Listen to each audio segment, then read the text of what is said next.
In the first episode yesterday, I looked at what I did between 0 and 18, and it was at Marlwood School. It ended up with me writing loads of songs, the music for the songs, to mostly Kevin Rimmel's lyrics, good old Kevin. And I moved to London to be I wanted to be trained to be a drama teacher. So I went to Goldsmiths College, and first I'm going to talk about my time I spent volunteering for the 4-hour movement and dance group with this most amazing person, Tony Key. He was the dance lecturer at Goldsmiths, and I am not a dancer, but he managed to inspire me, and I tried to set up a group similar to the Summer Play Scheme group that I'd set up in London. It didn't work, but I heard Tony had got this group, and I went to him and said, could I come and write some songs for your group? He welcomed me with open arms, to the extent that he even put a piano in his house so that I could go around there and write songs for his productions. In the first production, which was called Blackout, I wrote 3 songs: Blackout, Airy Lullaby, and Sweeping to Victory. One of them with Kevin, and the other with Leslie Griffiths, and the third with Nick Mason, who was the Sunday Times sports writer. And I ended up doing lots and lots of work with Nick. And Blackout I took on and developed, and I'll tell you more about that in tomorrow's episode. But Tony's work was amazing with 4R. This was a group of about, I think they probably had about 150 people, and massive, wonderful costumes, sometimes from Pinewood Studios. That's a little bit, but this was the one from Pinewood Studios that I was trying to show you before. I mean, just incredible monsters. And that's me there. He got me up on stage singing, and really adventurous things, giants and stuff. And Tony had this wonderful technique of working with young people where he'd have all the 150 in the room. I can remember one rehearsal. He'd have all the 150, and he wouldn't choreograph them and tell them how to do it.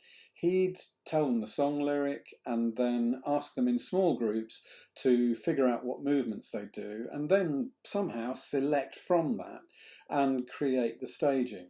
And that's a way of working that was just brand new to me. I'd always been before told what to do, but this idea of young people being responsible for their own work became the foundation for my work.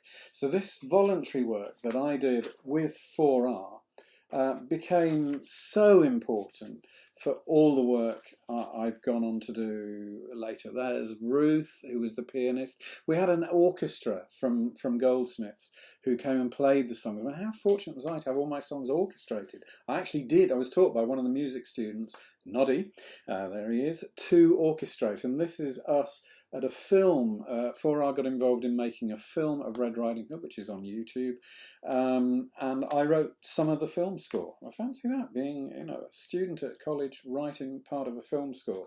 And I was also asked to write for this at the Earl's Court Olympia, the official Year of the Child song, which became probably one of the best, probably the best song I've written on SoundCloud. You can hear my daughter singing it. My daughter, lovely daughter Daisy, singing Eyes of a Child. It was called the Year of the Child initially.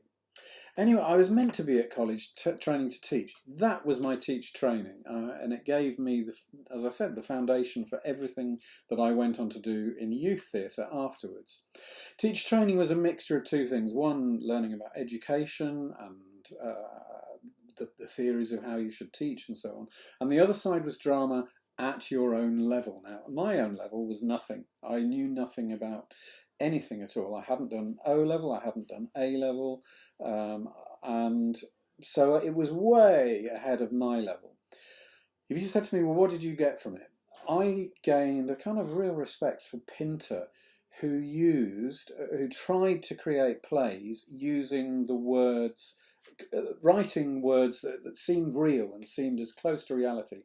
That really struck a chord with me. I like this thing of it being close to reality and what would people really say. So that's Pinter stuck with me, and I did my special project on it. I won't say it was a great special project, but I did that. And at the end of the course, I did some performing. That's me as Ralph Royster Doyster. That's me again, it's all about me. And that's me with some of the cast. I'm not in touch with any of these people before, so if any of you watch, I'd love to be back in touch with you. But my favourite thing was doing the teaching practices. This is me on teaching practice. And of course, when I'm on teaching practice, I would, and you can see I'm with junior schools and middle schools, I would put productions on, and that's one of them. That was Magic Bus, which was a history project where the Magic Bus took us to all different history moments in history. And the last one I did in my final teaching practice was King Arthur All Shook Up. I really liked Daniel Jazz, Herbert Chappell's little cantatas. So I wrote this pop cantata. It got published many years later, and so that was very, very exciting for me. Again, writing, I wrote the music and lyrics for that, and I really loved it. I kind of found a voice with that. And I had the idea of writing a series. So this is Icarus All Shook Up, which has never seen the light of day. That was me. I then went to apply for jobs and was very fortunate in getting a job at the most amazing progressive school, Stantonbury campus.